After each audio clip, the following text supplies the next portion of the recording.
Bonjour à tous, les discos financiers. Dans l'épisode d'aujourd'hui, nous allons parler d'un sujet important, le déficit budgétaire.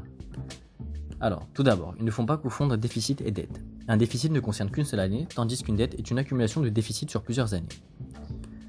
Le déficit budgétaire est pour une année donnée le solde négatif d'un budget d'un État lorsque ses dépenses excèdent ses recettes. L'État ne pouvant être en cessation de paiement, un déficit budgétaire nécessite que celui-ci contracte de nouveaux emprunts qui ont pour conséquence d'augmenter la dette publique. Alors sur cette carte, on peut remarquer le niveau de déficit public des États membres de l'Union européenne. Et on remarque sur cette carte que plusieurs États de l'Union européenne doivent faire face à ce déficit, hormis quelques États comme l'Allemagne, la République tchèque, la Bulgarie, la Suède ou la Lettonie. Alors, quelles sont les causes de ce déficit public ? Il existe plusieurs causes possibles. La plus évidente est les recettes de l'État qui sont inférieures aux dépenses de l'État. En période de crise comme ce que nous vivons avec le coronavirus, l'État est amené à dépenser davantage, ce qui creuse le déficit, comme vous pourrez le voir sur la vidéo de Thomas.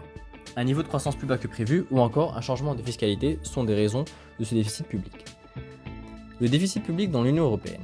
Il faut remonter au traité de Maastricht en 1992 pour comprendre cette problématique de déficit public. Alors, le déficit public dans le temps en France.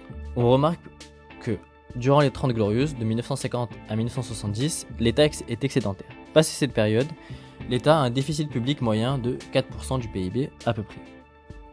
On voit qu'il y a différentes politiques de déficit en fonction des présidents. Alors, la fameuse règle des 3%.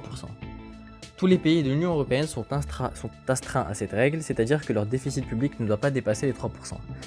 On remarque par exemple que la France a dépassé ce seuil en 2017 où elle est à 2,6%.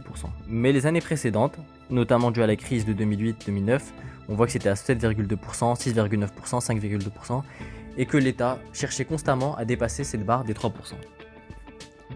Par ailleurs, cette logique des 3% est complètement arbitraire et ce chiffre n'a aucun fondement mathématique.